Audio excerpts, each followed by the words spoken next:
yourself. I am more than my physical body. Because I am more than physical matter, I can perceive that which is greater than the physical world. I deeply desire to expand, to experience, to know, to understand, to control, to use such greater energies and energy systems as may be beneficial and constructive to me and to those who follow me. I deeply desire the help and cooperation, the assistance, the understanding of those individuals whose wisdom, development, and experience are equal to or greater than my own. I ask their guidance and protection from any influence or any source that might provide me with less than my stated desires. I do not know all the answers to the questions about reality. I do not claim to know the ultimate truth about life. I seek that which has been made hidden as a part of a family of explorers of consciousness. I am the void one.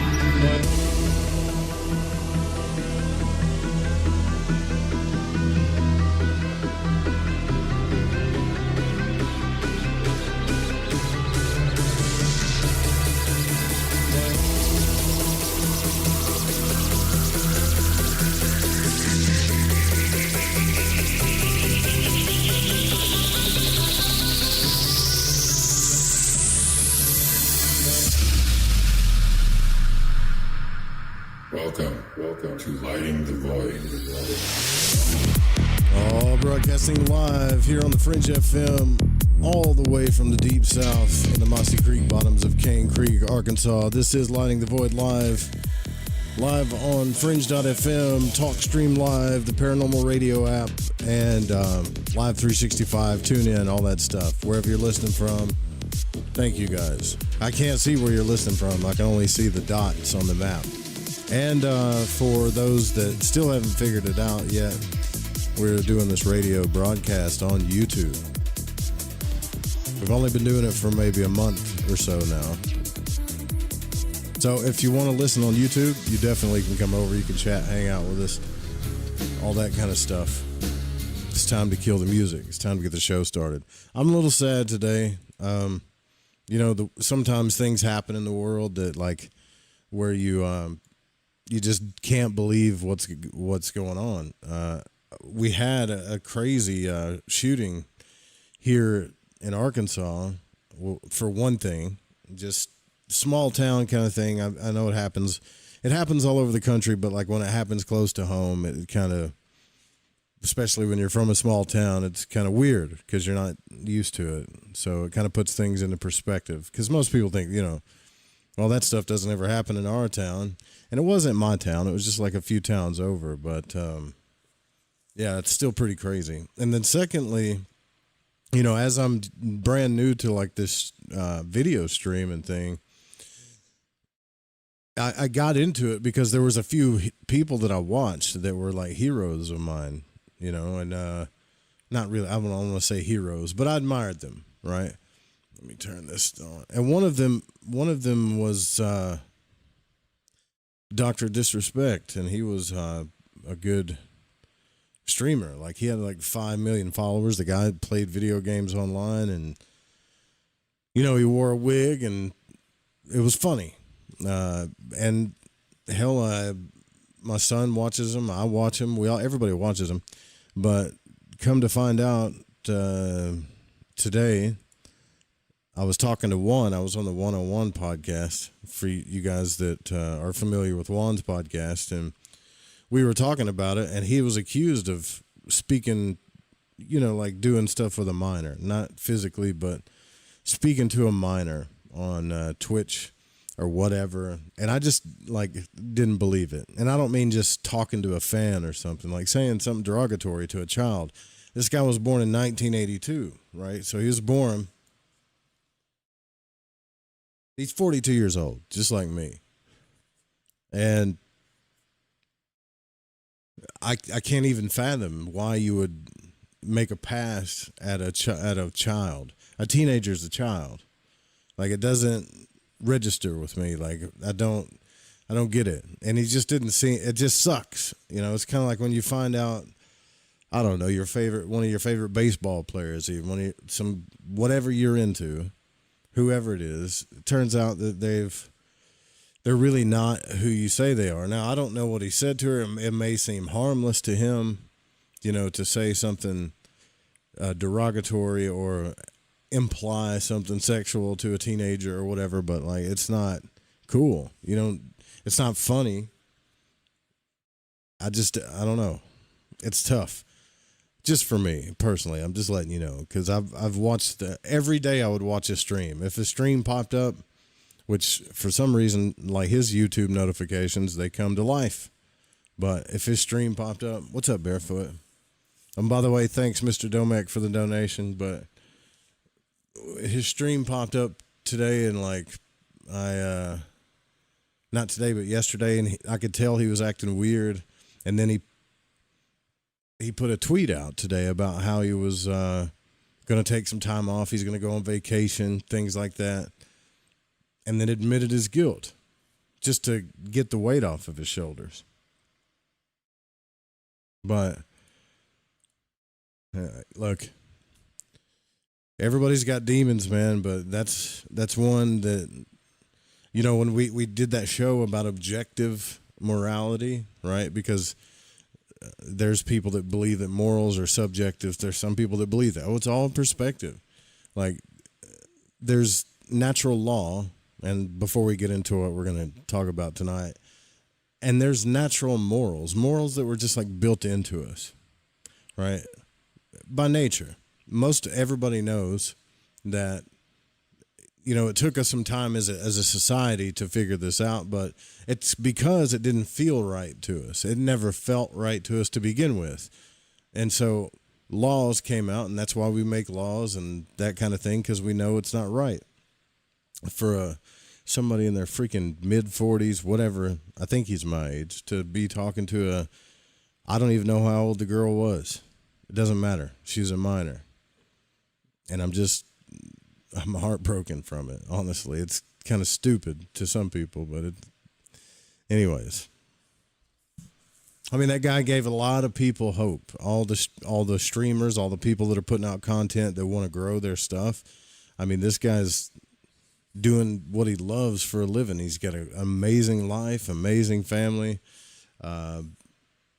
Although I've heard him claim that his family was there before he got all this stuff, which that's cool too. If you're lucky enough to have those kind of people that are there for you when you're down too, that's great. But to risk all of that, man, just all of it by some kind of demon, it's beyond the devil card to me. It's hard to talk about because it just doesn't make sense to me. It doesn't make sense why any grown man would just go that route. I get it. We don't have to state the obvious. Men are attracted to certain things, but not children. You just shouldn't be. And if you are, you need to get help, or you need to get the fuck off this planet. That's all I got to say about that. All right, so we've been going down the Dion Fortune road, right? We've done psychic self-defense. We've talked about the machinery of the mind. We read that book. And so now that we kind of understand consciousness, hopefully, if you've listened to the show, you went back and listened to Psychic Self-Defense by Dion Fortune. So now that we understand that, we're going to get into the the mystery school of things. And in the Western mysteries, the entire Hermetic schools are based off of the Tree of Life. They just are. That's what they're based off of. And so it's important that we understand this tree. And the best book that you can read to understand it is by Dion Fortune. And a lot of people have asked me to read this book, so we're going for it. The Mystical Qabalah by Dion Fortune. I think this is one of her best books ever. And if anybody, when people say, hey, when they come to you and they go, hey, what book should I read if I'm going to study the esoteric or the occult or magic or anything like that, most people will recommend this book as one of the beginner books. And I'll read her forward here. Let's see if I can get into it. I'm just a bit disturbed, but I'll be all right. So the Tree of Life forms the ground plan of the Western esoteric tradition and is the system upon which pupils are trained in the fraternity of the inner light. And most adepts, when they get past the first stages of magic, when they go on and create their own mystery schools, if they're from the West, they're probably going to create it based upon this tree. There's really no way around it. So the transliteration of Hebrew words into English is the subject of much diversity of opinion, but every scholar appearing to have his own system. In these pages, I have availed myself of the alphabetical table given by MacGregor Mathers and the Kabbalah Unveiled, because this book is the one generally used by esoteric students. So before she wrote this book, everybody was reading Mathers's book about the Kabbalah, and he was one of the founders of the Golden Dawn, right? So he himself does not adhere to his own table systematically, however, and even uses different spellings for the same words, blah, blah, blah. We don't care about that. It gets a little confusing, but this is very confusing, she says, for anyone who wishes to use the gematria or geometric method of elucidation, in which letters are turned into numbers. So all she's saying is his stuff's a little different from mine. I'm sorry, it's confusing. Here's where she admits that she was, well, let me read this part first. As I have frequently referred to the authority of MacGregor Mathers and Aleister Crowley in matters of the Kabbalistic mysticism, it may be as well to explain my position in relation to these two writers. I was at one time a member of the organization founded by the former. This is where she's admitting she was in the Golden Dawn, but have never been associated with the latter. So she's saying, I was at one time a member of Mathers's organization, which is the Golden Dawn, but was never a member of Crowley's orders, ever. I have known either of these gentlemen. I have never known either of these gentlemen personally.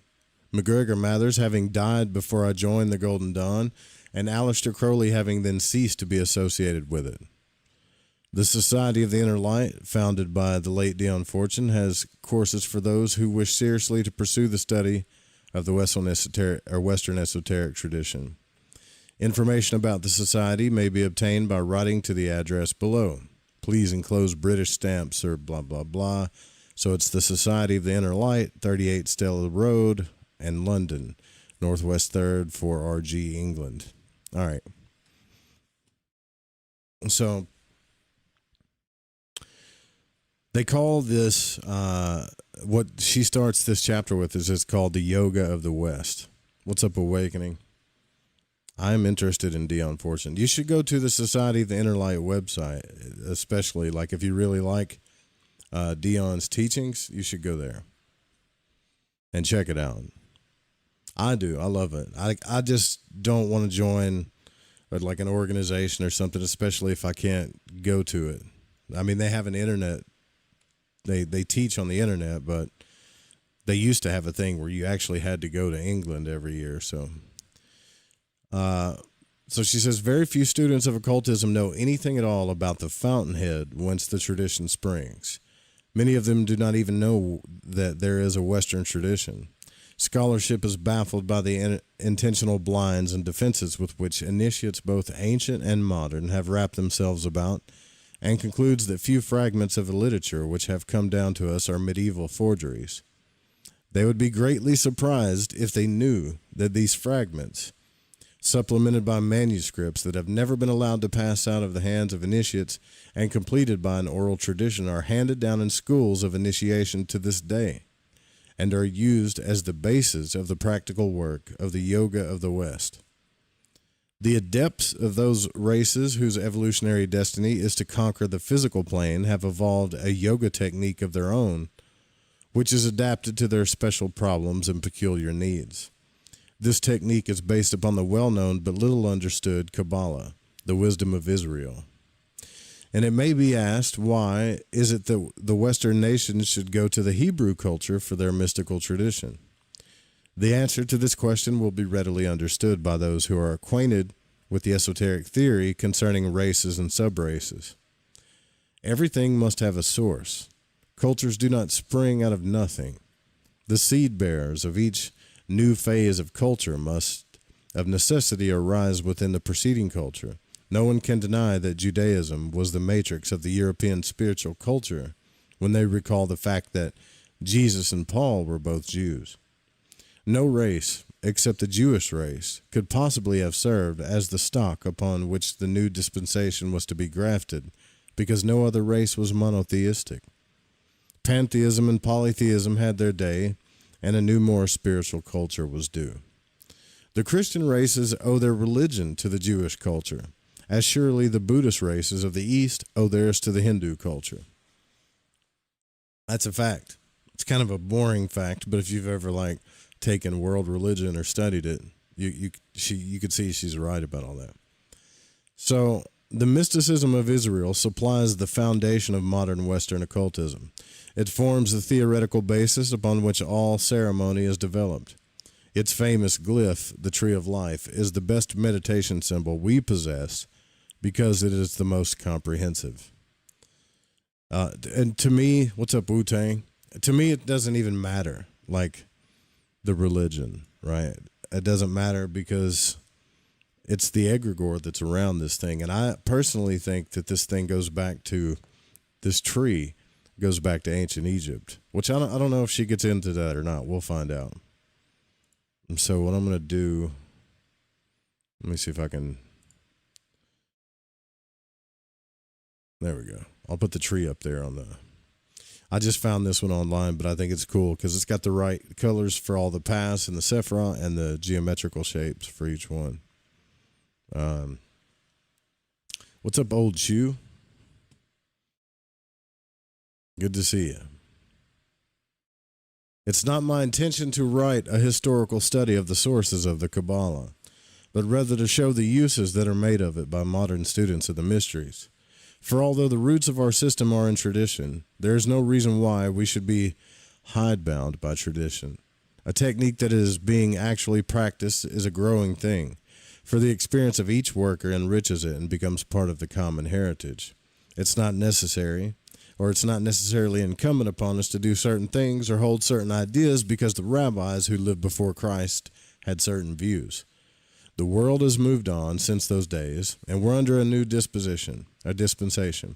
But what was true in principle then will be true in principle now and of value to us. So the modern Kabbalist is the heir of the ancient Kabbalist, but he must reinterpret doctrine and reformulate method in the light of the present dispensation if the heritage he received is to be of any practical value.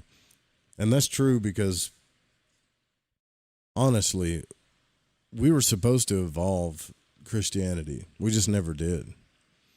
I don't know why, but it back then, I would say the way that spirituality is now, like the way it is now, would be probably what Christianity was back then.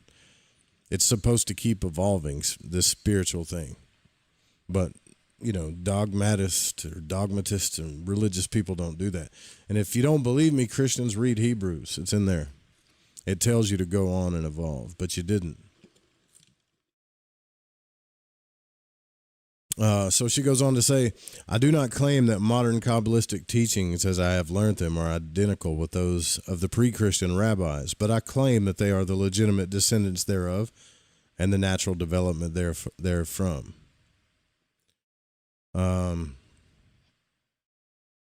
Are you guys interested in this? This is the her explaining the West. I just don't want to skip any part of it, or the mystery traditions of the West. The nearer the source, listen to what she's saying here. The nearer the source, the purer the stream. In order to discover first principle, we must go to the fountainhead. But a river receives many tributaries in the course of its flow, and these need not necessarily be polluted. If we want to discover where they are pure or not, we compare them with the pristine stream, and if they pass this test, they may well be permitted to mingle with the main body of waters and swell their strength. So it is with a tradition. That which is not antagonistic will be assimilated. We must always test the purity of a tradition by reference to first principles, but we shall equally judge of the vitality of a tradition by its power to assimilate. It is only a dead faith which remains uninfluenced by contemporary thought. The original stream of Hebraic mysticism has received many tributaries. We see its rise among the nomad star worshippers of Chaldea, where Abraham in his tent among his flocks hear the voice of God. But Abraham has a shadowy background on which vast forms move half seen.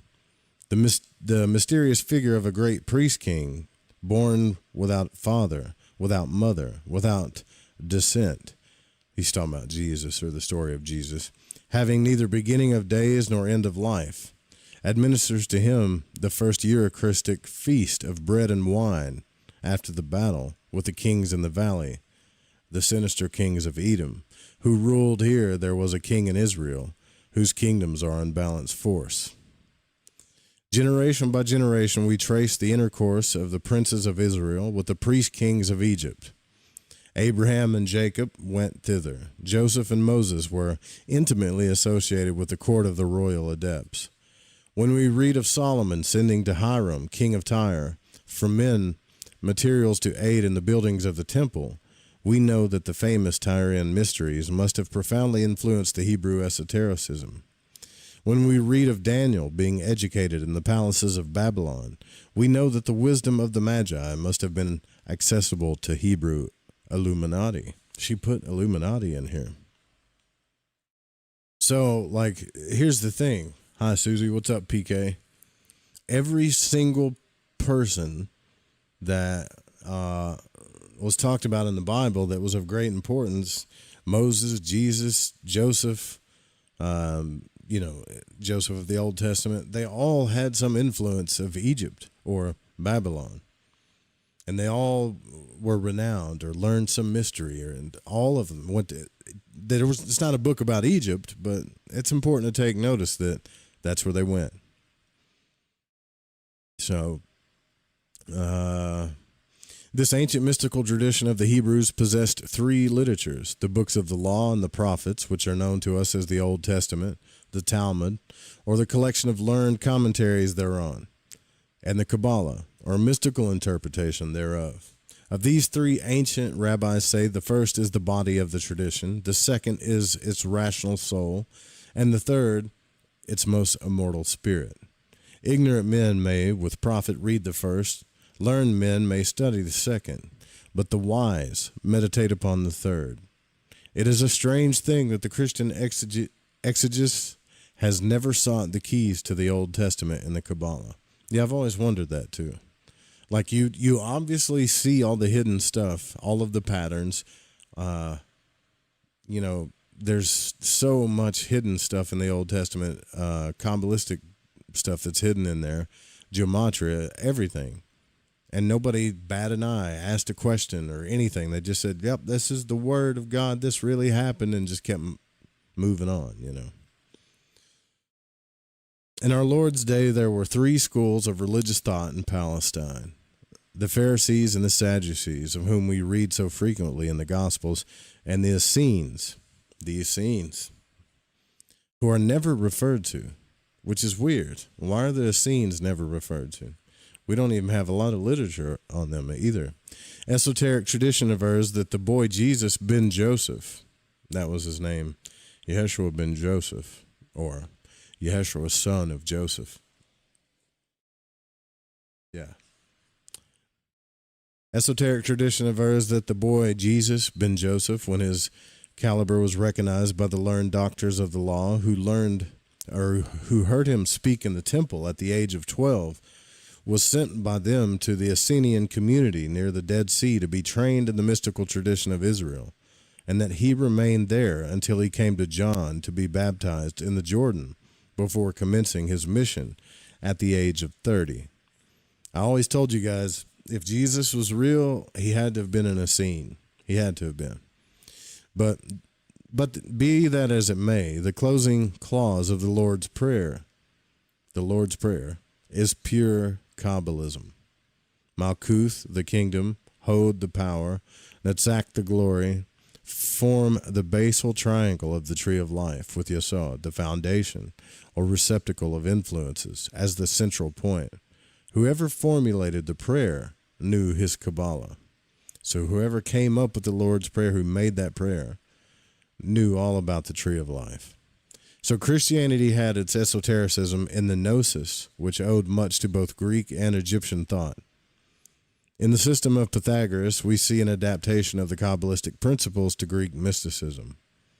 The exoteric state organized a section of the Christian church that persecuted and stamped out the esoteric section, destroying every trace of its literature upon which it would lay hands and striving to eradicate the very memory of a gnosis from human history.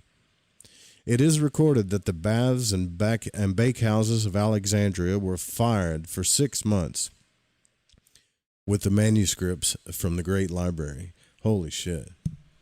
Can you imagine that? Like, all of the books that came out of the Library of Alexandria, it was such a fire that it lasted for 6 months. That's how much material was in there that the church burned. Very little remains to us of our spiritual heritage and the ancient wisdom. Everything that was above ground was swept away. And it is, I think this is a typo. And it is with the excavation of ancient monuments the sands have swallowed that we are beginning to rediscover its fragment. It was not until the 15th century, when the power of the church was beginning to show signs of weakening, that men dared to commit to paper the traditional wisdom of Israel. Scholars declare that the Kabbalah is a medieval forgery because they cannot trace a succession of early manuscripts. But those who know the manner of the workings of esoteric fraternities know that a whole cosmogony in psychology can be conveyed in a glyph, which means nothing to the uninitiated. These strange old charts could be handed on from generation to generation, their explanation being communicated verbally, and the true interpretation would never be lost. When in doubt, as to the explanation of some abstruse point, reference would be made to the sacred glyph, and meditation thereon would unfold what generations of meditation had ensouled therein. It is well known to mystics that if a man meditates upon a symbol around which certain ideas have been associated by past meditation, he will obtain access to those ideas, even if the glyph has never been elucidated to him by those who have received the oral tradition by mouth to ear. So what she's explaining there is, I believe, like an egregoric power, basically. So if, let's say, for instance, you and I come up with a symbol, a glyph, anything, like a glyph, a magic symbol, whatever, and it becomes this symbol that means something to us, and we meditate upon it. We focus on it, we meditate upon it. Then we tell others in our little group what it means, and they tell more people. And then we got a pretty large group of people, let's just say millions, that understand, let's just say 1 million and 8 billion people that meditate upon this symbol, that study the mysteries, whatever. Then it gets swept away. We all die. The church comes, burns it down, whatever. What happened there was consciously is that we all built an egregoric energy around the symbol and its understanding together, right? So even if we die, even if the paper dies, the vitality of the understanding of the correspondences and everything that correlates with that symbol still live in the astral. It still lives there. It still has power. So if someone else comes along and picks it up and starts meditating upon it, more than likely certain things are going to unlock in their consciousness, not because they're special or that they're star people or whatever. It's because we're all connected.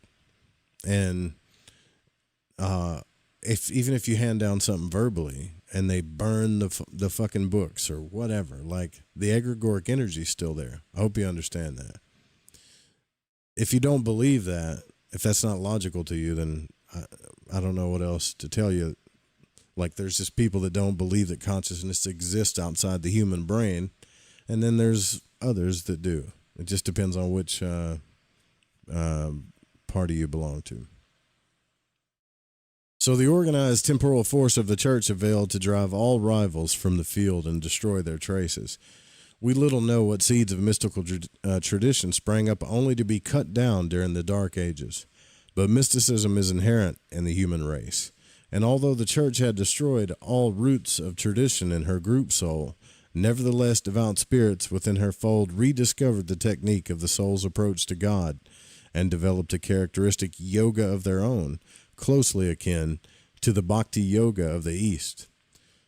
The literature of Catholicism is rich in treatises on mystical theology, which reveal practical acquaintance with the higher states of consciousness, though a somewhat naive conception of the psychology thereof, thus revealing the poverty of a system which does not avail itself of the experience of tradition.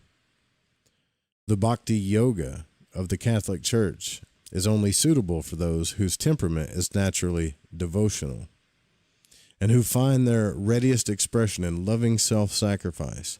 But it is not everybody who is of this type, and Christianity is unfortunate in not having any choice of systems to offer its aspirants.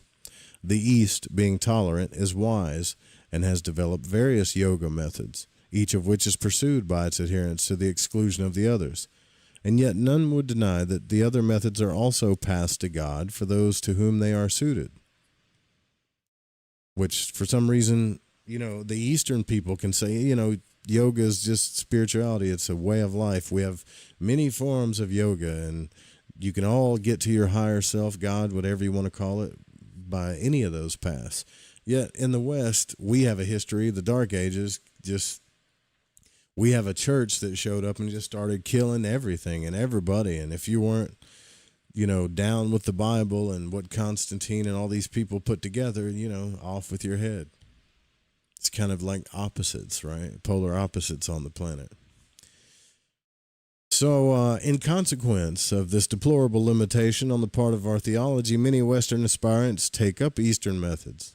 And for those who are able to live in Eastern conditions and work under the immediate supervision of a guru, this may prove satisfactory, but it seldom gives good results when the various systems are pursued with no other guide than a book and under unmodified Western conditions. It is for this reason that I would recommend to the white races, I like how she says that, to the white races, the traditional Western system. What about, you mean the West, the white races, which is admirably adapted to their psychic constitution.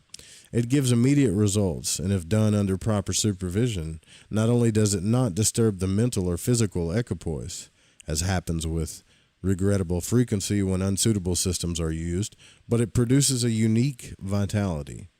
It is this peculiar vitality of the adepts which led to the tradition of the elixir of life. I have known a number of people in my time who might justly be considered adepts, and I have always been struck by that peculiar ageless vitality they all possessed. On the other hand, however, I can only endorse what all the gurus of the Eastern tradition have always averred, that any system of psycho-spiritual development can only be safely and adequately carried on under the personal supervision of an experienced teacher. For this reason, although I shall give in these pages the principles of the Mystical Qabalah, I do not consider it would be in anybody's interest to give the keys to its practice, even if by the terms of the obligation of my own initiation I were not forbidden to do so.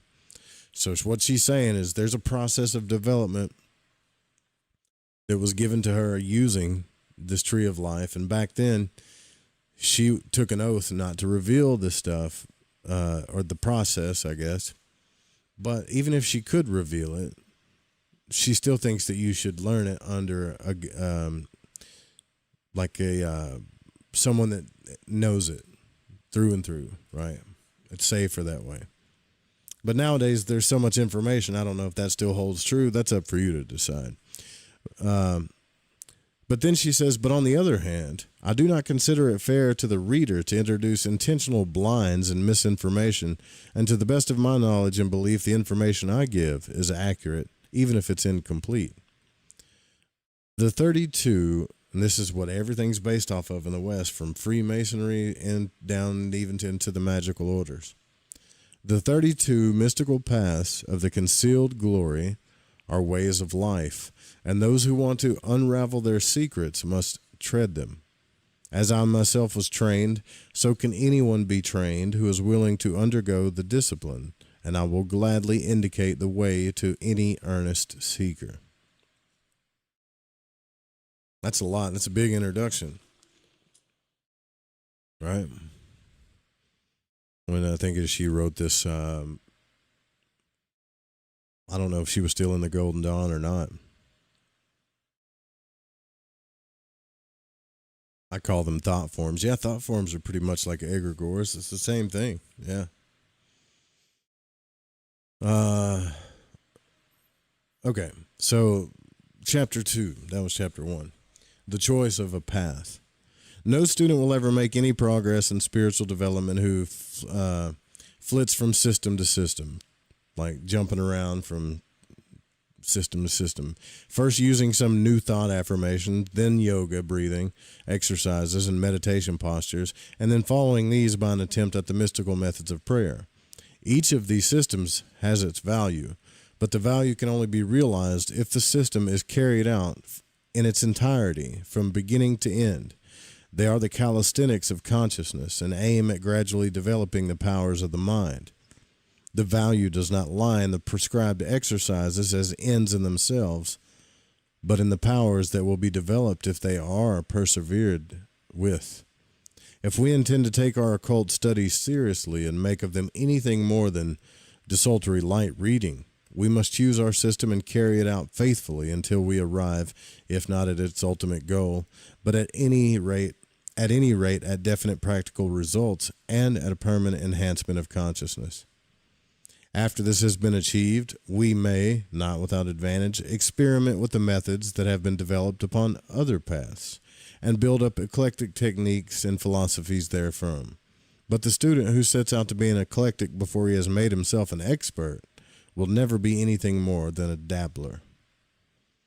Whoever has any practical experience of the different methods of spiritual development knows that the method must fit the temperament, and that it must also be adapted to the grade of development of the student. Westerners, especially, such as prefer the occult to the mystic. They often come seeking initiation at a stage of spiritual development which an Eastern guru would consider exceedingly immature. Any method that is to be available for the West must have in its lower grades a technique which can be used as a stepping stone by these undeveloped students. To ask them to rise immediately to metaphysical heights is useless in the case of the great majority and prevents a start from being made at all. For a system of spiritual development to be applicable, I can't say that word right now, applicable in the West, it must fulfill certain well-defined requirements. To begin with, its elementary technique must be such that it is readily grasped by minds that have in them nothing of the mystic. Secondly, the forces it brings to bear to stimulate the development of the higher aspects of consciousness must be sufficiently powerful and concentrated to penetrate the relatively dense vehicles of the average Westerner, who makes nothing whatever of subtle vibrations. In other words, she's calling us Westerners pretty dense. Like, I wonder what she would think now if she was alive, how distracted we are now. Thirdly, as few Europeans following a racial dharma of material development have either the opportunity or the inclination to lead the life of a recluse, the forces employed must be handled in such a way that they can be made available during the brief periods that the modern man or woman can, at the commencement of the path, snatch from their daily avocations to give to the pursuit. God, she just like says the craziest stuff to say, hey, It has to work in your ordinary life. End of sentence. They must, that is to say, be handled by a technique which enables them to be readily concentrated and equally readily dispersed, because it's not possible to maintain these high psychic tensions while living the hard driving life of the citizen of a European city. Experience proves with unfailing regularity that the methods of psychic development which are effectual and satisfactory for the recluse produce neurotic conditions and breakdowns in the person who pursues them while compelled to endure the strain of modern life. So much the worse for modern life, some may say, and adduce this undeniable fact as an argument for modifying our Western ways of living.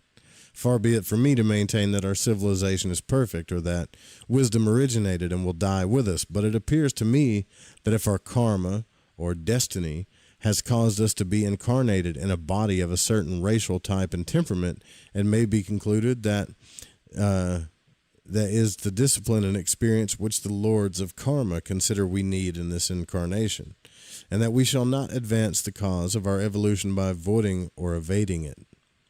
I've seen so many attempts at spiritual development that were simply evasions of life's problems that I am suspicious of any system which involves a breach with the group soul of the race. Nor am I impressed by a dedication to the higher life which manifests itself by peculiarities of clothing and bearing and by the manner of cutting or omitting to cut the hair. I wonder what the hell she's talking about. I guess certain religions you have to cut your hair a certain way. True spirituality never advertises itself. Does anybody know what she's talking about? She says some weird stuff sometimes, like maybe she's talking about like priests that cut their hair, or who the hell knows, right? The racial dharma of the West is the conquest of dense matter. If this were realized, it would explain many problems in the relationship of the West and East. In order that we may conquer dense matter and develop the concrete mind, we are endowed by our racial heritage with a particular type of physical body and nervous system, just as other races, such as the Mongolian and the Negro, are endowed with other types. The Negro and the Mongolian. How does she know all this? Is she a biological student? She don't know all that. I think there are actual, I'm not a biology student either, but I'm pretty sure there's a few differences. So it is injudicious to apply to one type of psychophysical makeup the developing methods adapted to another. They will either fail to produce adequate results or produce unforeseen and possibly undesirable results. To say this is not to condemn the Eastern methods nor decry the Western Constitution, which is as God made it, but to reaffirm the old adage that one man's meat is another man's poison. The Dharma of the West differs from that of the East. Is it therefore desirable to try and implant Eastern ideas in a Westerner? Withdrawal from the earth plane is not his line of progress. The normal, healthy Westerner has no desire to escape from life. His urge is to conquer it and reduce it to order and harmony. It is only the pathological types who long to cease upon the midnight with no pain, to be free from the wheel of birth and death. The normal Western temperament demands life, more life. So, she's saying Westerners love life. We want more life. Easterners they're ready to die. They don't care about death because they're one with everything.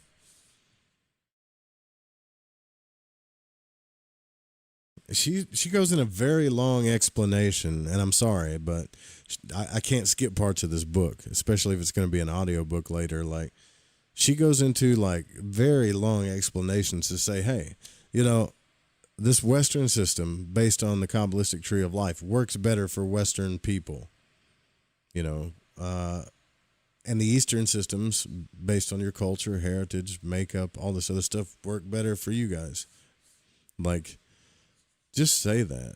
I don't know why I make a whole chapter about it. So it is this concentration of life force that the Western occultist seeks in his operations. He does not try to escape from matter into spirit, leaving an unconquered country behind to get on as best as it may. He wants to bring the Godhead down into manhood. He wants to bring God down into the earth and make divine law prevail even in the kingdom of the shades. This is the root motive for the acquisition of occult powers upon the right-hand path. That's the right-hand path. And explains why initiates do not abandon all for the mystic divine union, but cultivate a white magic. It is this white magic, or I guess you could say magic of light, which consists in the application of occult powers to spiritual ends, by means of which a large proportion of the training and development of the Western aspirant is carried out. I've seen something of a good many different systems, and in my opinion, the person who tries to dispense with ceremonial is working at a great disadvantage. Did you hear that? If you try to dispense with ceremony, you're at a disadvantage. Development by meditation alone is a slow process in the West because the mind stuff upon which it has to work and the mental atmosphere in which the work has to be done are very resistant. The only pure meditative school of Western yoga is that of the Quakers, and I think they would agree that their path is for the few. The Catholic Church combines mantra yoga with its bhakti yoga. It is by means of formula that the occultist selects and concentrates the forces he wishes to work with. These formula are based upon the Kabbalistic tree of life. And whatever system he may be working, whether he be assuming the god forms of Egypt or evoking the inspiration of Iacchus, which chant and dance, or with chant and dance, he has the diagram of the tree at the back of his mind. It is in the symbolism of the tree that Western initiates are drilled, and it supplies the essential ground plan of a classification to which all other systems can be related. The ray upon which the Western aspirant works has manifested itself through many different cultures and developed a characteristic technique in each. The modern initiate works a synthetic system, sometimes using an Egyptian, a Greek, or even a Druidic method. For different methods are best suited for different purposes and conditions. In all cases, however, the operation he designs is strictly related to the paths of the tree which he is master. If he possesses the grade which corresponds to the Sephron Netzach, he can work with the manifestation of the forces of that aspect of the Godhead, distinguished by the Kabbalists by the name of Tetragrammaton Elohim, and whatever system he may select. In the Egyptian system, it will be the Isis of nature. So she's talking about the energies of Netzach, which is, if you're looking at the video instead of listening, it's this one with the 7 stars right there. The green one. That's the sphere of Netzach.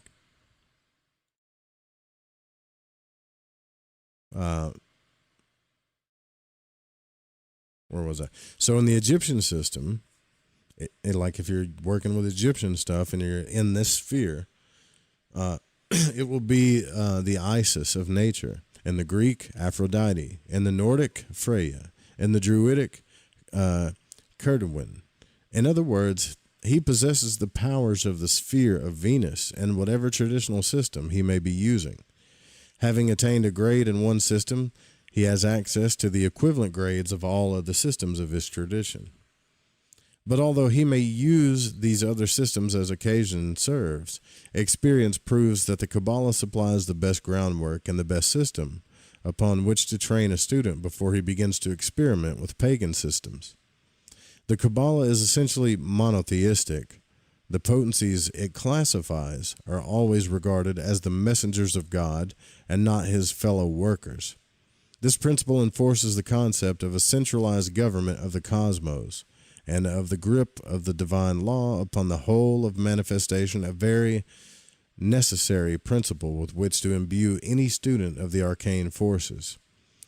It is the purity, sanity, and clarity of the Kabbalistic concepts as resumed and the formula of the tree of life, which makes the glyph such an admirable one for the meditations that exalt consciousness and justify us in calling the Kabbalah the yoga of the West. That was all of chapter 2. So we're going to get into the methods, right? So I've got this glyph up, and I've talked about this before, like the reason why the Kabbalah works so well is because, like I said, our minds, a Western mind is essentially left-brained, right? For the most part. We're very creative people, but we're essentially left-brained. We're always looking for a formula. Like, we're always looking for a formula, if you hadn't noticed, right? Always looking for the answers. And when we find the answers to something, then we want the formula to understand it.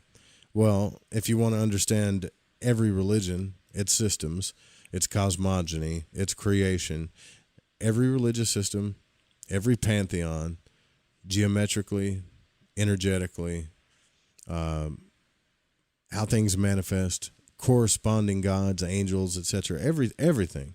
This tree is the glyph that can hold every one of those systems perfectly, damn near perfect, all of them. So when you tap into, let's say, a sephirah instead of a path, one of the circles. Let's say, for instance, I'll give you an example, just so you know that this whole country was built by Western esotericists that understood this. You see the red sphere of Geburah with the pentagram there. Well, it's obviously corresponds with the pentagon. It corresponds with Mars. It corresponds with the color red, fire, war, action, severity, and all of the gods that make up those things. Aries, the god Aries, all the stuff. In Christianity, it's Michael. I think it's Michael, or no, it's Samael. Sorry, could be Michael too, but Samael. Like, so all of that energy is in that sphere.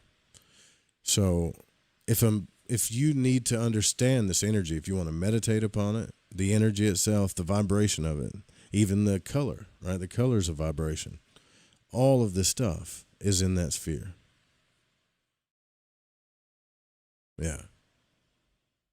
And if you do path workings, you could even go there, right? Right. We'll get into that later, especially those people that got the audios, like, you can go there. So why just study one system? This is my point. Like, why just study one? Well, I like Druid. Druid stuff speaks to me, or I like this, or I like Egyptian. I like a lot of those things too. But there's an underlying energy up underneath all of it, right? And this is what this glyph is for. Because consciousness is wild, man. It's a wild place, the inner universe, right? It's good to have a glyph and a map to explore it upon. And I think if only Robert Monroe, and I've said this before, if only Robert Monroe and, let's say, I don't know, Israel Regardie met, I think they could have made some really cool progress together if they were both open-minded towards each other. So, speaking of the method of Kabbalah, one of the ancient rabbis says that an angel coming down to earth would have to take on human form in order to converse with men. The curious symbol system known to us as the Tree of Life is an attempt to reduce to diagrammatic form every force and factor in the manifested universe and the soul of man, to correlate them one to another and reveal them spread out as on a map, so that the relative positions of each unit can be seen and the relations between them traced. In brief, the Tree of Life is a compendium of science, psychology, philosophy, and theology. The student of the Kabbalah goes to work in exactly the opposite way to the student of natural science. The latter builds up synthetic concepts. The former analyzes abstract concepts. It goes without saying, however, that before a concept can be analyzed, it must be first assembled. Someone must have thought out the principles that are resumed in the symbol, which is the object of meditation of the Kabbalist. Who then were the first Kabbalists who built up the whole scheme? The rabbis are unanimous upon this point. They were angels. In other words, the rabbis are convinced it was the angels that brought us this glyph. In other words, it was beings of another order of creation than humanity who gave us, the chosen people, their Kabbalah. who gave, she just kind of mocked him a little bit. Oh, so you're saying beings from another place gave you your Kabbalah. Okay. And you're the chosen people. To the modern mind, this, and she's only, I'm sure she also kind of believes a little bit too, but to the modern mind, this may seem as absurd a statement as the doctrine that babies are found under gooseberry bushes. But if we study the many mystical systems of comparative religion, we find that all the Illuminati are in agreement upon this point. All men and women who have had practical experience of the spiritual life tell us that they are taught by divine beings. We shall be very foolish if we altogether disregard such a cloud of witnesses, especially those of us who have never had any personal experience of the higher states of consciousness. There are some psychologists who will tell us that the angels of the Kabbalists and the gods and manus of our system are our own repressed complexes. There are others with less limited outlook who will tell us that these divine beings are the latent capacities of our own higher selves. To the devotional mystic, this is not a point of any great moment. He gets his results, and that's all he cares about. But the philosophical mystic, in other words, the occultist, thinks the matter out and arrives at certain conclusions. These conclusions, however, can only be understood when we know what we mean by reality and have a clear line of demarcation between the subjective and the objective. Anyone who is trained in philosophical methods knows that this is asking a great deal. The Indian schools of metaphysics have a most elaborate and intricate system of philosophy which attempt to define these ideas and render them thinkable. And though generations of seers have given their lives to the task, the concept still remains so abstract that it is only after a long course of discipline called yoga in the East that the mind is able to apprehend them at all. The Kabbalist goes to work in a different way. He does not attempt to make the mind rise upon the wings of metaphysics into the rarefied air of abstract reality. He formulates a concrete symbol that his eyes can see and lets it represent the abstract reality that no untrained human mind can grasp. It is exactly the same principle as algebra. Let X represent the unknown quantity. Let Y represent half of X. And let Z represent something we know. If we begin to experiment with Y to find out its relation to Z, and in the proportions, it soon ceases to be entirely unknown.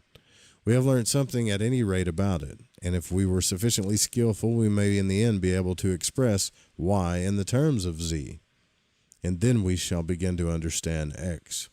Basically, she's saying, based on correspondence, we'll be able to understand things that we don't understand, or the unknown, or spiritual things. Symbols and correspondences and things like that. There are a great many symbols which are used as objects of meditation. The cross in Christendom, the god forms in Egypt, the phallic symbols in other faiths. These symbols are used by the uninitiated as means of concentrating the mind and introducing it to certain thoughts, calling up certain associated ideas and stimulating certain feelings. The initiate, however, uses a symbol system differently. He uses it as an algebra by means of which he will read the secrets of unknown potencies. In other words, he uses the symbol as a means of guiding thought out into the unseen and incomprehensible. You can use symbols to void walk, damn it. And how does he do this? Oh shit, I gotta do the radio station thing. How does he do this? He does it by using a composite symbol. A symbol, which is an unattached unit, would not serve its purpose. And contemplating such a composite symbol as the tree of life, he observes that there are definite relations between its parts. There are some parts of which he knows something, and there are others of which he can intuit something, or more crudely, make a guess reasoning from first principles. The mind leaps from one known to another known, and in so doing traverses certain distances. Metaphorically speaking, it's like a traveler in the desert who knows the situation of two oases and makes a forced march between them. He would never have dared to push out into the desert from the first oasis if he had not known the location of the second. But at the end of his journey, he not only knows much more about the characteristics of the second oasis, but he also observe the country lying between them, thus making forced marches from oasis to oasis, backwards and forwards, across the desert. He gradually explores it. Nevertheless, the desert is incapable of supporting life. So, it is with the Kabbalistic system of notation. The things it renders are unthinkable, and yet the mind, tracking from symbol to symbol, manages to think about them. And although we have to be content to see in a glass darkly, yet we have every reason to hope that ultimately we shall see face to face and know even as we are known. For the human mind grows by exercise, and that which was at first unthinkable as mathematics to the child who cannot manage his sums finally comes within the range of our realization. By thinking about a thing, we build concepts of it. Yeah.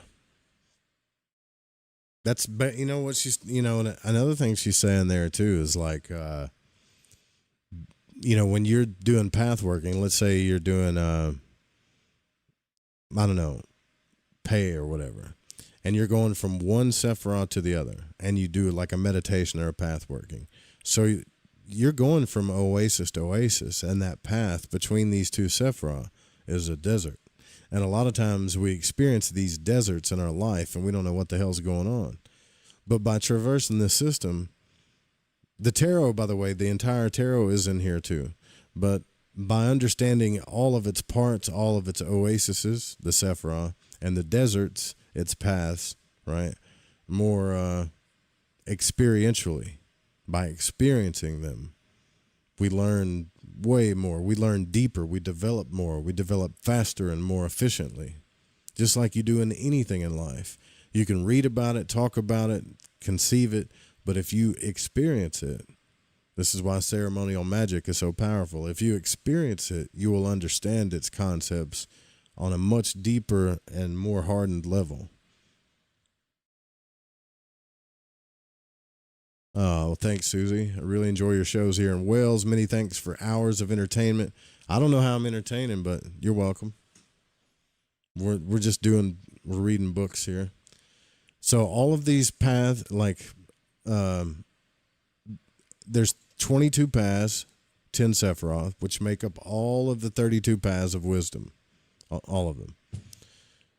And I've already have videos out showing you how they correspond to the tarot cards. So the 22 arcana of the tarot correspond with the paths, right? And all of the 1 through 10 cards correspond with the Sephiroth. Okay. And the court cards correspond with Malkuth, Tifereth, Chokmah, and Bina, and Kether. The aces correspond with Kether. But they also correspond with the 4 worlds of the Kabbalah, too.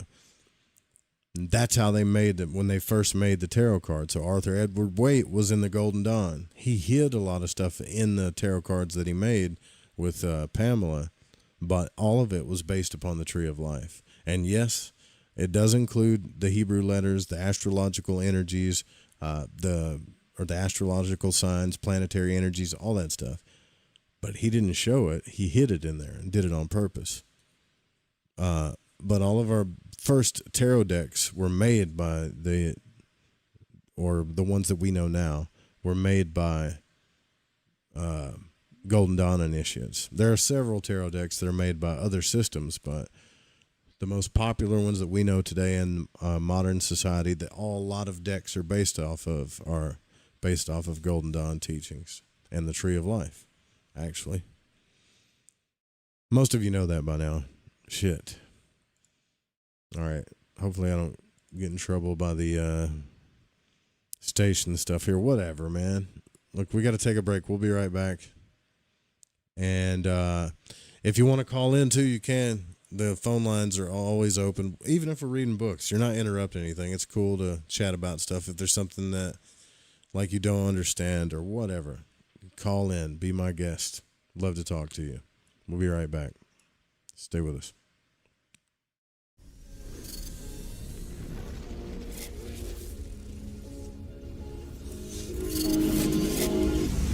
All I know is 10:35 and I can feel your arms around me. Let them drown me. All I know is 10:35.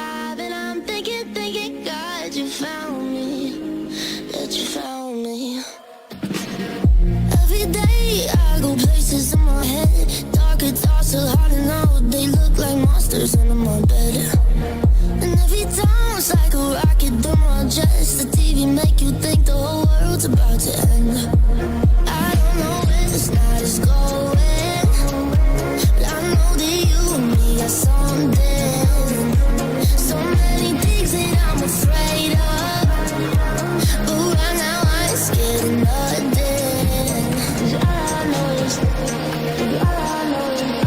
'Cause all I know is 10:35, and I can feel your arms around me. Let them drown me.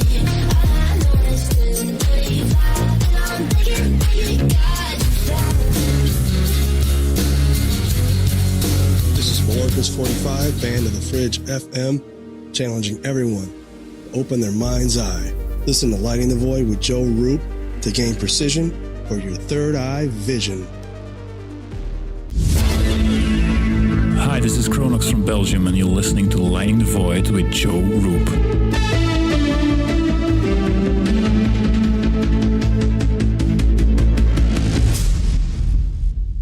Olivia from Washington. Laid off and trying to keep our little kids from realizing that mommy and daddy haven't eaten in a while. Roger from California. I'm grateful we could afford our son's surgery. I'm nervous that now we can't really afford food. Daniel from California. Choosing whether to pay the rent or pay to fix the car to get to work doesn't leave us with much at all. Now we can't even pay for meals. Donna from Louisiana. The storm just hit, and we went from donating to the food bank to needing it. Keisha from South Carolina. I've been skipping meals so my 2 kids can eat, but filling up on water doesn't really work. Hunger is a story we can end. End it at feedingamerica.org. Brought to you by Feeding America and the Ad Council. Hey, Dad, how do airplanes fly? What's in this box? Is this tree good for climbing? How are babies made? What does this thing do? Kids are curious about everything, including guns. Talking to them about gun safety in your home is a good first step, but you can do more. Always keep your guns locked, unloaded, and stored separately from ammunition. Safe gun storage saves lives. Learn how to make your home safer at endfamilyfire.org. That's endfamilyfire.org. Brought to you by End Family Fire, Brady, and the Ad Council. Have you ever wondered, what do the stars say for me? Or, will the next month or the next year be more favorable? How about, are our 2 signs compatible? Each month, at the new moon, you can ask these questions live with me, your astrologer psychic, Mary DeCina, along with host of Lighting the Void, Joe Roop. Join us at the new moon for Cosmic Conditions. We look forward to working with your energy. Every new moon at 7 p.m. Pacific, 10 p.m. Eastern, right here on Fringe FM.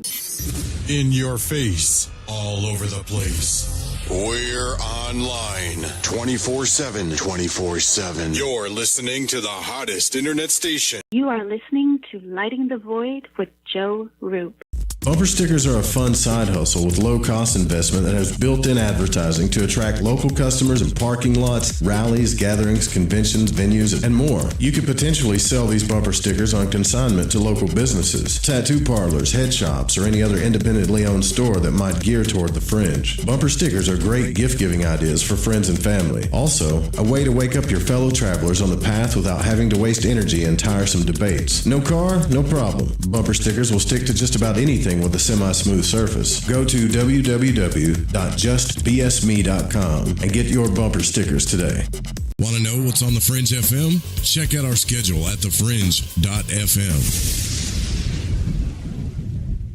So, you love talk radio? Then you'll love TalkStreamLive.com. TalkStream Live is always on, 24/7 with the best streaming talk shows. Find your favorite talkers and discover some new ones. It's free, readily available online or on mobile with any smartphone or tablet. Finding your favorite talk shows all in one place has gotten a whole lot easier. Just go to TalkStreamLive.com. Be sure to download the free apps from Google Play or the iTunes App Store. Hey, this is country music singer and void walker Jason Benoit, and when I need my fix on the world of magic and the capabilities of the human consciousness, I listen to Joe Roop right here on Lighting the Void Radio.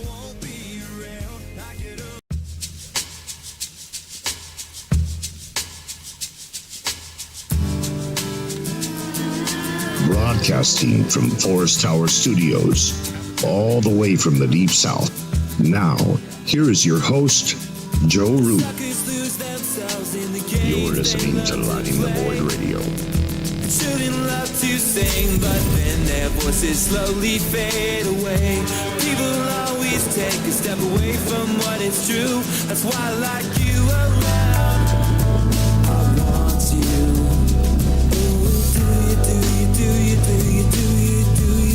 Do. You're making me want you.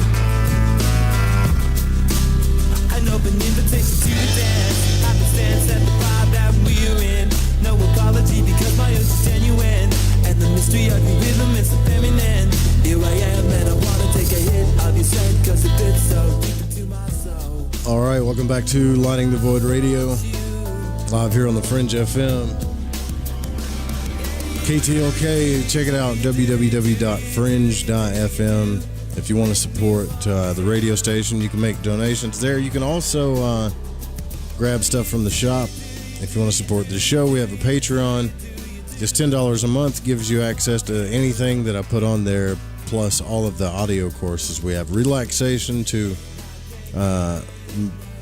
magical guided stuff like that. There's a whole audio section, hours and hours of guided audio by me about the lesser banishing ritual, the pentagram, its kind of history, what it does, all the different methods of it. I even put Christian, Egyptian, all kinds of stuff in there. So if you want to experiment with the stuff but you're a little scared, there's always a version in there that you could do that's safe, right? So there's also the middle pillar and some of the astral path workings that I did with Grimerica when we were doing the out-of-body stuff. It's all in there. So you can get those separately or just by becoming a Patreon for $10 a month. I think it's like $90 a year or something. You'll get access to all of those through Patreon. Plus, you can download them, keep them for yourself, share them with your family, friends, whatever. And also, it's just cheaper that way, unless you just want access to them. And for those of you guys that have got Tatua cards, man, I apologize about how long it takes, but they're really good quality cards for the price, right? For the Tatua cards. And these people that make them, they make games too. So they make board games, they make all kinds of stuff. And everything is based on the order that was received, right? In order to get, here's where the capitalism sets in on them. In order to get them shipped normally or fast, you have to pay like double for priority. And I ain't doing that, and I don't think you should either. So if you ordered a deck of Tatua cards, it'll be worth the wait because the audios will be out. We'll be able to go through them together. And it's always good to have a set. So what I'm saying is there's tons of ways to support if you want to do so, other than just making a donation. All right, so and thank you to those that have found value and supported this show. So where did we leave off here? We're reading the Mystical Qabalah by Dion Fortune. If you go to YouTube, I got a little glyph up of the Tree of Life, but it's kind of a cool one. It has all the Hebrew letters that correspond with the paths and the geometrical shapes that correspond with the Sephirah. So I'm hoping if you stare at it long enough, you'll start to understand the energies too, right? I'm trying to hypnotize you with it. So she's talked about, give it like an introduction. Now she's talking about the path or kind of the methods of the Kabbalah, and then we'll get into all the sections here as it comes up. So she says, it is said that, let me make sure, hold on. I'm going to make sure something technically is working here. Check. Yeah, it's working. Sorry. It is said that thought grew out of language, not language out of thought. What words are to thought, symbols are to intuition. Curious as it may seem, the symbol precedes the elucidation. That is why we declare that the Kabbalah is a growing system, not a historic monument. There is more to be got out of the Kabbalistic symbols today than there was in the time of the old dispensation, because our mental content is richer in ideas. How much more, for instance, does the Sephirah Yesod, wherein work the forces of growth and reproduction, mean to the biologist than to the ancient rabbi? Everything that has to do with growth and reproduction is resumed in the sphere of the moon. But this sphere, as represented upon the tree of life, is set about with paths leading to other Sephiroth. Therefore, the biological Kabbalist knows that there must be certain definite relationships between the forces subsumed in Yesod and those represented by the symbols assigned to these paths. Brooding over these symbols, he gets glimpses of relationships that do not reveal themselves when the material aspect of things is considered. And when he comes to work out these in the material of his studies, he finds therein are hidden important clues. And so, upon the tree, one thing leads to another. Explanation of hidden causes arising out of the proportions and relations of the various individual symbols composing this mighty synthetic glyph.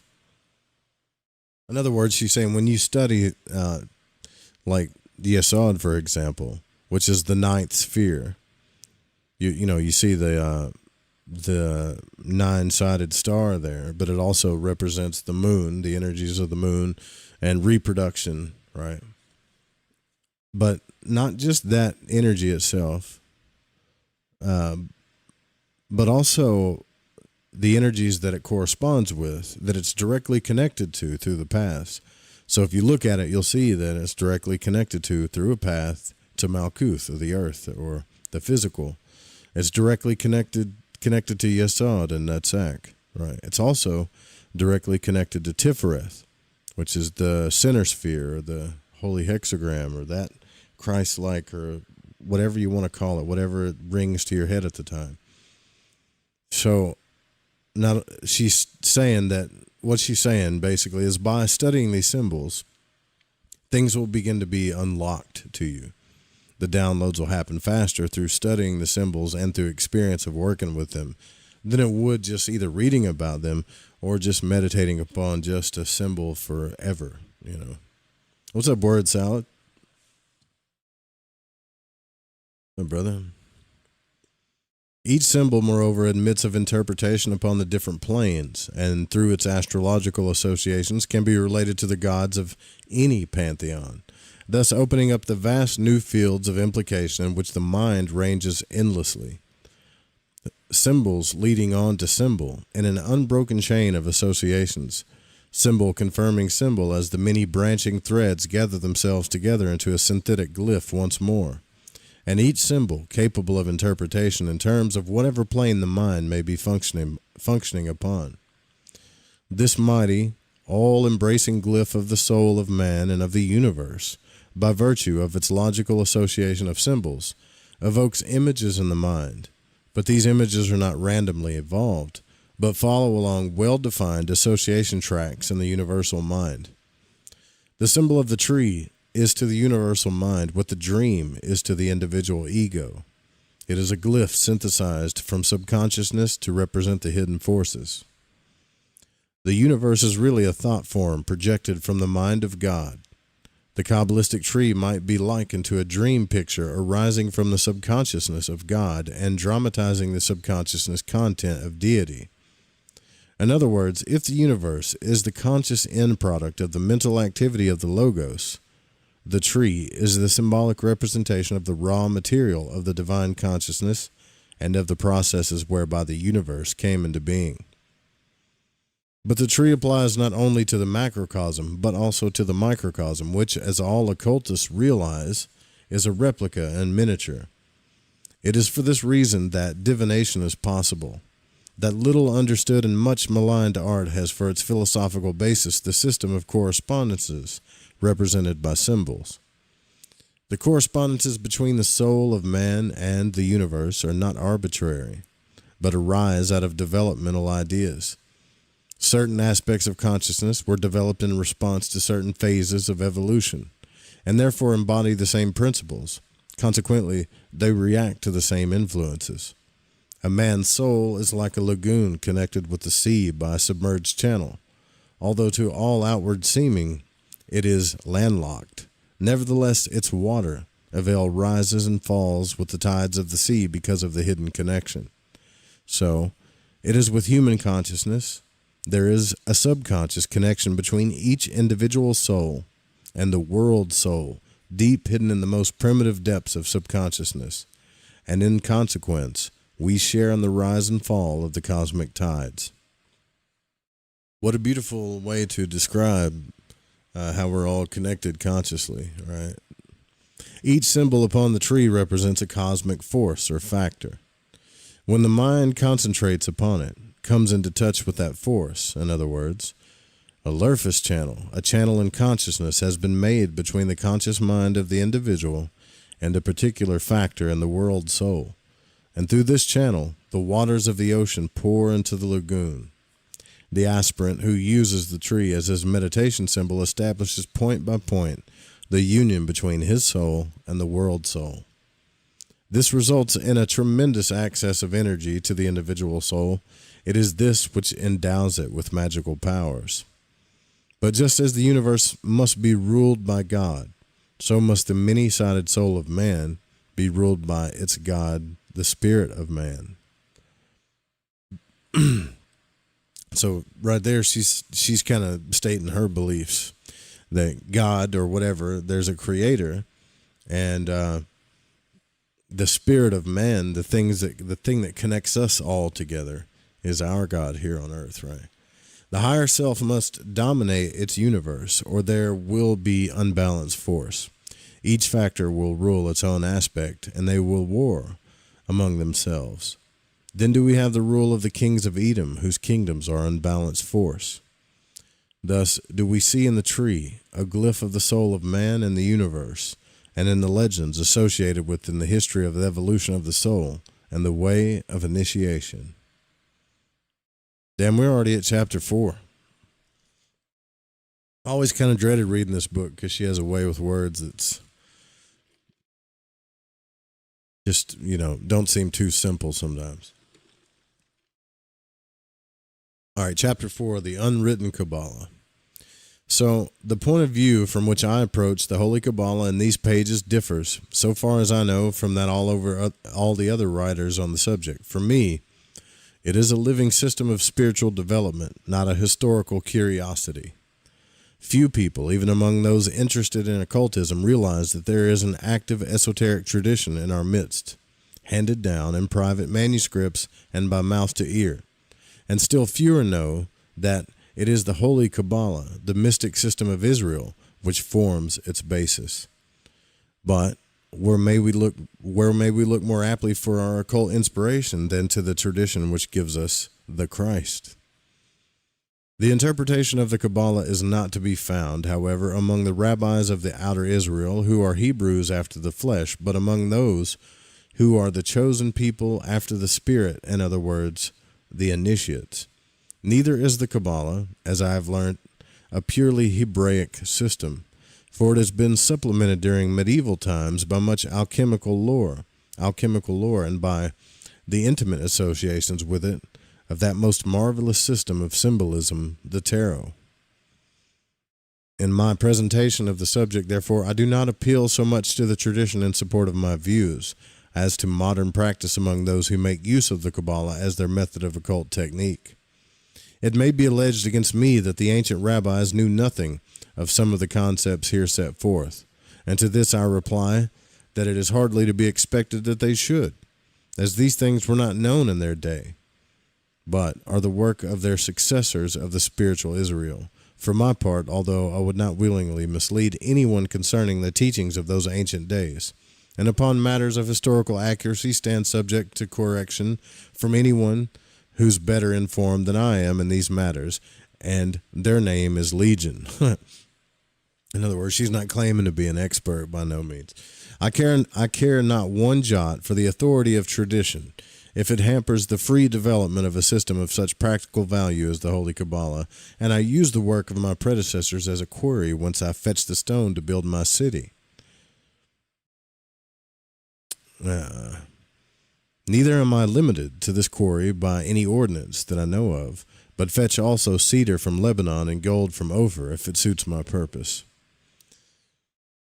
No one's mad at you. I mean, Dion, maybe back then they were, but no one's mad at you now. so you don't have to keep explaining yourself.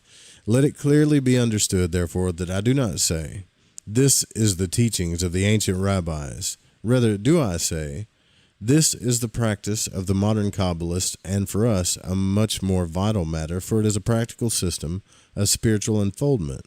It is the yoga of the West. Having thus guarded myself as far as possible against blame for not having done what I never undertook to do, let me now define my own position in the matter of scholarship and general qualifications for the task in hand. So far as actual scholarship goes, I am in the same class as William Shakespeare, having little Latin and less Greek, and of Hebrew only that peculiar portion which is cultivated by occultists, the ability to transliterate unpointed Hebrew script for the purpose of geometric calculations. Of any knowledge of Hebrew as a language, I am guiltless. Whether such frank acknowledgement of my deficiencies will serve to disarm criticism, I do not know. I really want to skip this, but I can't. I'm sorry. No doubt it will be alleged against me, and not without justification, that one so ill-equipped should not have undertaken the task at all. To this I reply that if one saw a man dying injured, should the admitted absence of a medical qualification debar one from going to his assistance and giving him what help one could, pending the arrival of qualified attention.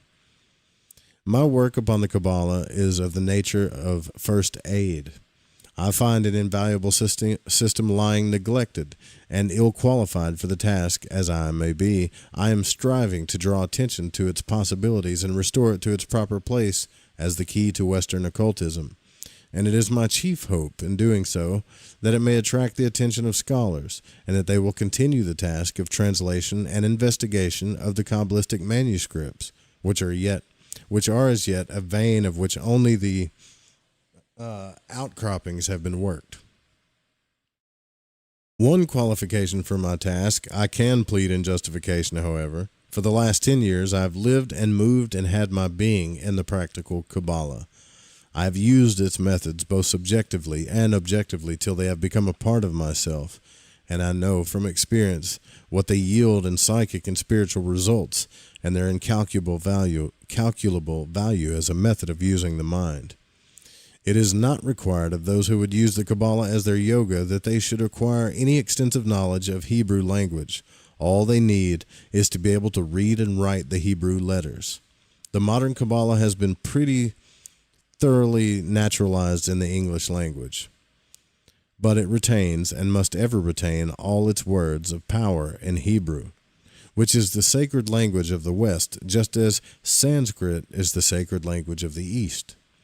There are those who have objected to the free employment of Sanskrit terms in occult literature, and no doubt they will object even more strongly to the employment of Hebrew characters, but their use is unavoidable, for every letter in Hebrew is also a number, and the numbers to which words add up are not only an important clue to their significance, but can also be used to express the relationships existing between different ideas and potencies.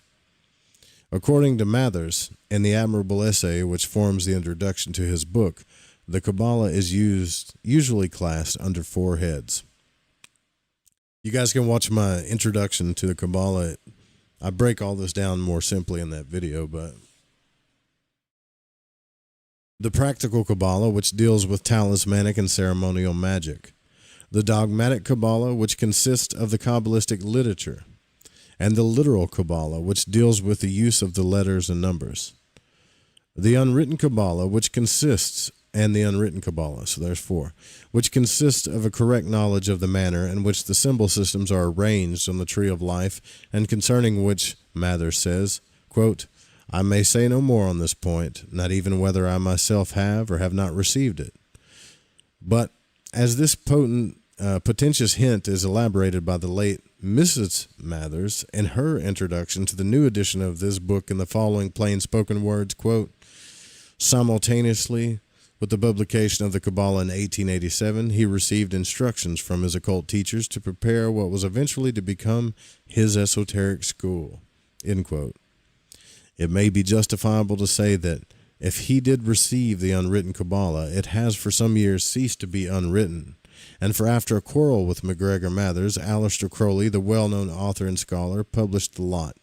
His books are now rare and hard to come by, and being much valued by the more scholarly of esotericists, their practice has gone up out of sight, and they seldom come into the second-hand book market. Well, that was back then, darling. Nowadays, these books are fucking everywhere. Everywhere. I mean, yeah, well, they didn't have the internet back then, right? So the breaking of an initiation oath is a serious matter and a thing that I, for my part, do not care to do. But I admit of no authority that debars me from collecting and collating all available material that has been published upon any subject and interpreting it according to the best of my understanding. And these pages, it is the system given by Crowley of which I shall avail myself to supplement the points upon which Mathers, Wynne Westcott, and Arthur Edward Waite, the principal modern authorities upon the Kabbalah, are silent. As to whether I myself have received any knowledge of the unwritten Kabbalah, it would as ill beseem me as Mathers to be explicit upon this point, and having followed his classic example of burying my head in the sand and waving my tail, I will return to the consideration of the matter in hand. In other words, I can't talk about it. The essence of the unwritten Kabbalah lies in the knowledge of the order in which certain sets of symbols are arranged upon the tree of life. This tree, the Atzachayim, consists of the 10 holy Sephirah arranged in a particular pattern and connected by lines which are called the 32 paths of the Sefer Yetzirah, or divine emanations. Here there exists one of the blinds or traps for the uninitiated, and which the ancient rabbis delighted. We find, if we count them, that there are only 22, not 32 paths upon the tree. But for their purpose, the rabbis treated the 10 Sephirah themselves as paths, thus misleading the uninitiated. Yeah, how dare you mislead people? So, the first 10 paths of the Sefer Yetzirah are assigned to the 10 Sephirah, and the following 22 to the actual paths themselves. It will then be seen how the 22 letters of the Hebrew alphabet can be associated with the paths without discrepancy or overlapping. With them also are associated the 22 tarot trumps, the Addis, or abodes of Thoth. Concerning the tarot cards, there are 3 modern authorities of note. Dr. Nkasi, or Pappas, the French writer, Mr. Arthur Edward Waite, and Mrs. MacGregor Mathers, and the Order of the Golden Dawn, which Crowley published upon his own authority. All 3 are different concerning the system. Mr. Waite he himself says, there is another method known to initiates. That's all he says, really? There is reason to suppose that this is the method used by Mathers. Pappas disagrees with both these writers in his method, but as his system does violence to many of the correspondences when placed upon the tree, the final test of all systems, as the Mathers-Crowley system fits admirably, I think we may justly conclude that the latter is the correct traditional order, and I propose to adhere to it in these pages. So the Kabbalists further placed upon the paths of the tree the signs of the zodiac, the planets, and the elements. Now there are 12 signs, 7 planets, and 4 elements, making 22 symbols in all. How are these to be fitted onto the 22 paths? Herein is another, quote, blind. But the solution is simple. Upon the physical plane, we are ourselves in the element of earth. Therefore, that symbol does not appear upon the paths which lead into the unseen. Remove this, and we are left with 22 symbols which fit accurately and correctly placed, are found to correspond perfectly with the tarot trumps, each elucidating the other in the most remarkable fashion, and giving the keys to esoteric astrology and tarot divination. The essence of each path is to be found in the fact that it connects 2 of the Sephirah, and we can only understand its significance by taking into account the nature of the linked spheres upon the tree. But a Sephirah cannot be understood upon a single plane. It has a 4-fold nature. The Kabbalists express this by saying that there are 4 worlds: Atziluth, the archetypal world, or the world of emanations, or the divine world; Bria, the world of creation, also called Corsia, the world of thrones; a Yetzirah, the world of formation and of angels, and Asaya, the world of action or the world of matter. I should have had some damn pictures for that too, but I have a video. I'll just link to it about that. But let me see if I can, how much I can just tax my computer here.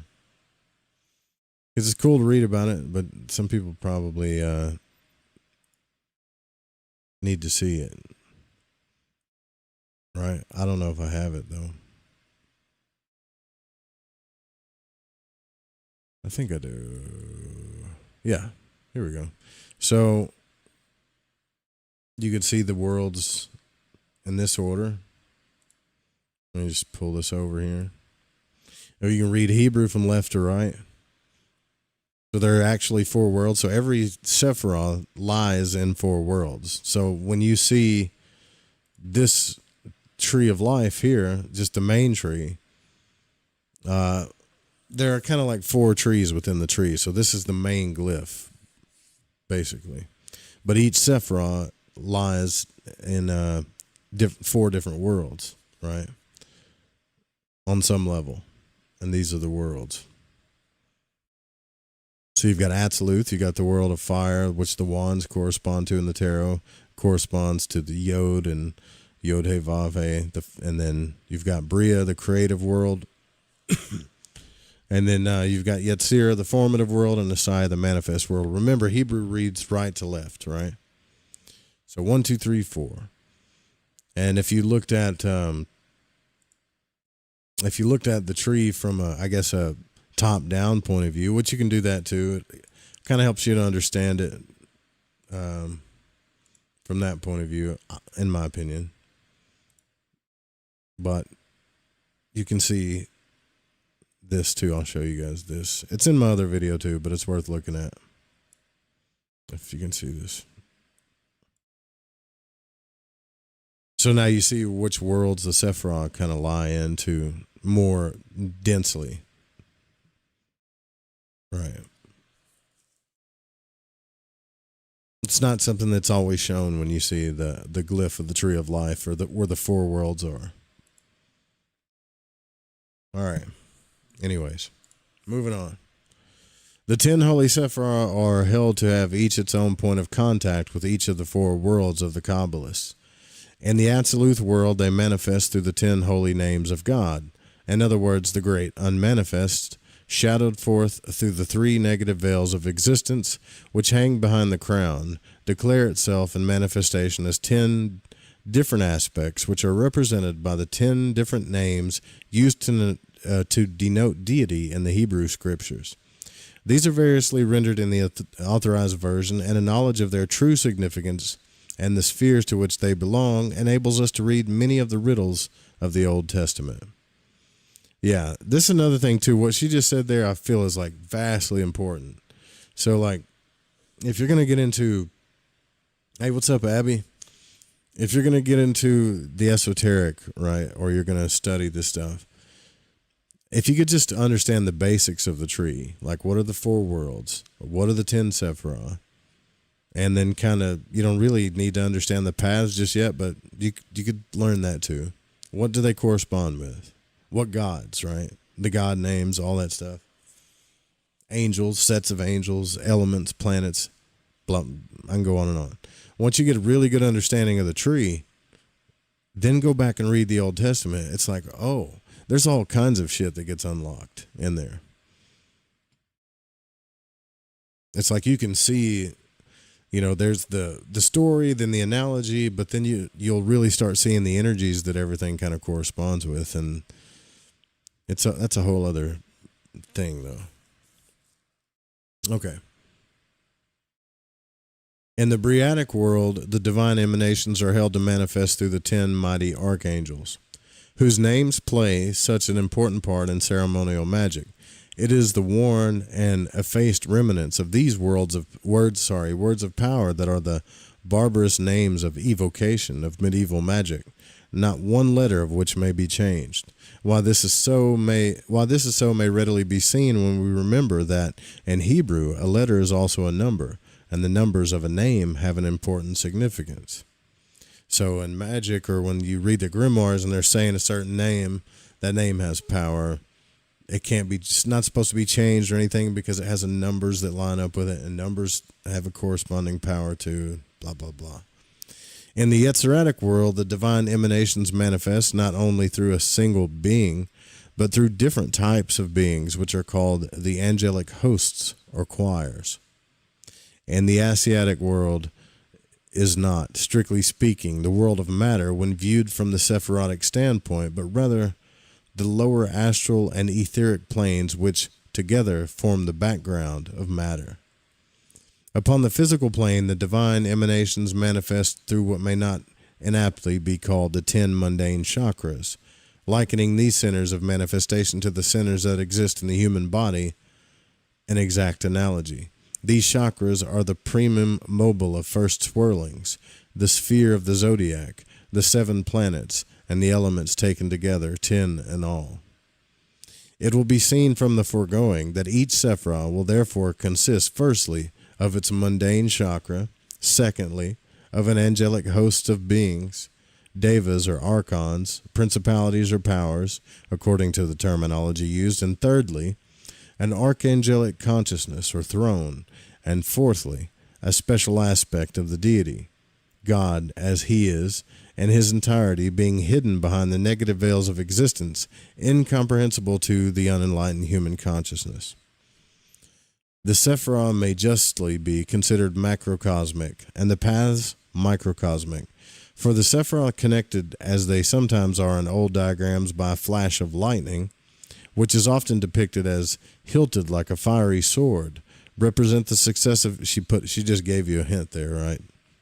It looks hilted like a fiery sword, like a flaming sword. Represent the successive divine emanations which constitute creative evolution, whereas the paths represent the successive stages of unfolding of cosmic realization in human consciousness. So, the Sephirah are divine emanations, and the paths are the unfolding of human consciousness. The balls are the emanations, the paths are the unfolding of consciousness, the system of like development. All right. In old pictures, a serpent is often depicted as twined about the boughs of the tree. This is the serpent, Neshustan, who holdeth his tail in his mouth, the symbol of wisdom and initiation. The coils of the serpent, when correctly arranged upon the tree, cross each of the paths in succession and see to indicate the order in which they should be numbered. With the help of this glyph, then, it is a simple matter to arrange all the tables of symbols in their correct position upon the tree, granted that the symbols are given in their correct order in the tables. In certain modern books which rank as authorities upon the subject, the correct order is not given, the writers apparently holding that this should not be revealed to the uninitiated. But, as this order is given correctly in certain older books, and, for the matter of that, in the Bible itself and the Kabbalistic literature, there seems to me no point in deliberately misleading students with spurious information. To refuse to divulge anything may be justifiable, but how is it possible to justify the handling of a misleading statement? No one is going to be persecuted nowadays for their studies in unorthodox sciences, so there can be one purpose in withholding teaching that relates solely to the theory of the universe and the philosophy arising therefrom, and in no way to the methods of practical magic. And that purpose is to retain a monopoly of the knowledge which confers prestige, if not power. Yeah, in other words, she's just saying there's only one reason why people hide that kind of information, and it's because they want to know all the power, they want all the shit for themselves. For my part, I believe that this selfishness and exclusiveness is the bane of the thorn of the occult movement rather than its safeguard. It is the old sin of retaining the knowledge of God in the hands of a priesthood and denying it to all outside the sacred clan. Justifiable enough when the people were savages, but unjustifiable in the case of the modern student. For when all is said and done, the desired information can be worked out from existing literature by those who care to take the trouble, or purchased plainly set forth by those who can afford high prices for books that are rare. Surely the possession of Ample time and ample cash should not be the test of the fitness to be obtained for the secret or the sacred wisdom. No doubt I shall expose myself to a shower of abuse from the self-constituted guardians of this knowledge. Remember, guys, she wrote this back then when all this stuff was supposed to be secret. Like, she was one of the first people to reveal all the stuff that we're going to be reading coming up, right? Not the first, but one of the first. So, who may hold that their precious secrets have been betrayed? And to this I reply that I am not betraying anything that is secret, but collecting that which has already been given to the world and is of a simple and well-known nature. When I first had access to certain manuscripts, I believed them to be secret and unknown to the world at large. But a wider acquaintance with occult literature has revealed to me that the information is to be found scattered, broadcast throughout. Much, in fact, to which the initiate is sworn to secrecy has been published by Mathers and Wynne Westcott themselves, and as recently as 1926, a new edition of Mathers' work on the Kabbalah was brought out under the editorship of his widow, who may be assumed to have known his wishes, and in that work will be found most of the tables that I give in these pages. As these catalogues of beings were originally given to the world by Isaiah, Ezekiel, and various medieval rabbis, it may justly be held that the copyright in them has lapsed owing to the passage of time. In any case, such ownership as there may be in these ideas is vested in the original author and not in any subsequent commentator, and that author, according to the Kabbalah itself, is the Archangel Metatron. So she's basically saying no one other than Metatron is the real author of the Kabbalah anyway, so fuck you. Much that was once common knowledge has been gathered up and confined under the initiate's oath of secrecy. It is Aleister Crowley's jibe at his teachers that they bound him to secrecy with terrible oaths and then confided the Hebrew alphabet to his safekeeping. The philosophy of the Kabbalah is the esotericism of the West. In it we find such a cosmogony as is found in the stanzas of Dizan, which were the basis of Madame Blavatsky's work. Herein she found the framework of traditional doctrine which she expounded in her book, The Secret Doctrine. The Kabbalistic cosmogony is the Christian gnosis. Without it, we have an incomplete system in our religion. And it is this incomplete system with which has been the weakness of Christianity. The early fathers and the homely metaphor threw away the baby with the bathwater. A very cursory acquaintance with the Kabbalah serves to show that here we have the essential keys to the riddles of Scripture in general and the prophetic book in particular. Is there any good reason why initiates of the present day should put all this knowledge into a secret box and sit upon the lid? If they consider that I am wrong to give accurate information upon matters which they consider their private preserve, I reply that this is a free country and they're entitled to their opinion. Well, damn. Trust me, this book gets better, I promise. Like, throughout the book, it gets better because she actually starts getting into the literature. Once she gets past the history and the reason why she's doing what she's doing and covering her tracks and all this other stuff, like, I'll never understand that, like, why people are that way. Even today, man, just fucking say what you want to say. You don't have to keep explaining yourself. It's almost like you're scared to just, what the hell are they going to do to you? They're not going to do anything to you.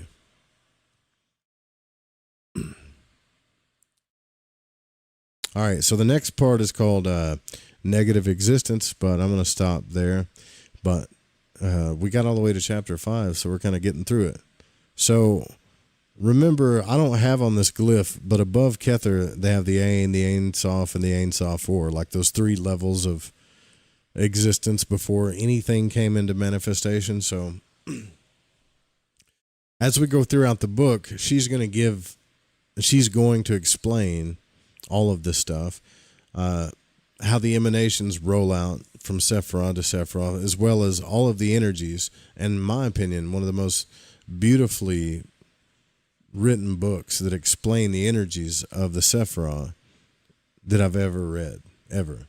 And I've read Chicken Kabbalah, Garden of Pomegranates, Mather's books, Westcott's books, Crowley's books. I've read tons of books on the energies of these Sephirah, or just about the Kabbalah, especially the Hermetic Kabbalah or magic stuff, right? Let's just call it magic stuff. And nobody explains the energies of the Sephirah the way Dion Fortune does. It's just getting past all the dribble, getting past, to say that. What we have to understand is, like, she's coming from the 20s as a woman nonetheless, who joined one of the most secret societies at the time that is well known today, but back then was very hidden before, it all got exposed by Crowley and Regardi and stuff, but a very hidden order. And it took a lot of guts for her to write this book,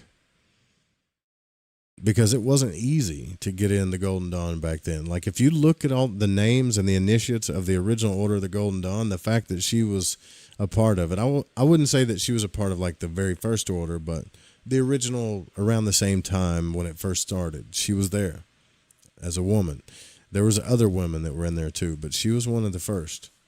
So for her to come out, what I'm saying, and write a book about what at the time they considered secret knowledge, after she took oaths and stuff, it was a big deal to her.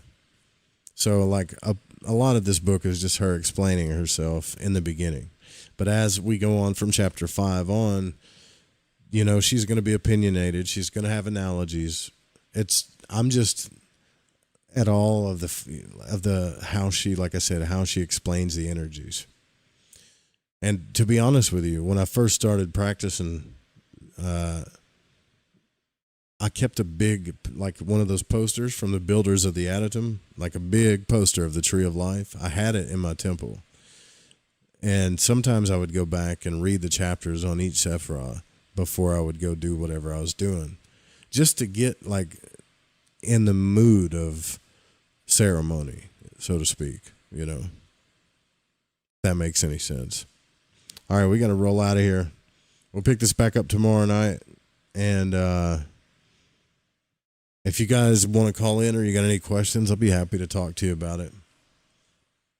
But think of the Monroe Institute is to the out-of-body experience world as this book and the Tree of Life is to the magical world, or the Kabbalistic world, I would say. Maybe not the magical world. Yeah. Thank you guys for coming out. Hope you guys had a great weekend. And like I said, go to the Fringe FM if you want to support. You can also check out the links in our previous YouTube videos of all the ways that you can support or join or follow on social media. It's all there, man. Just in case you're looking for it. All right. Good night, y'all. Sweet dreams. Night-night.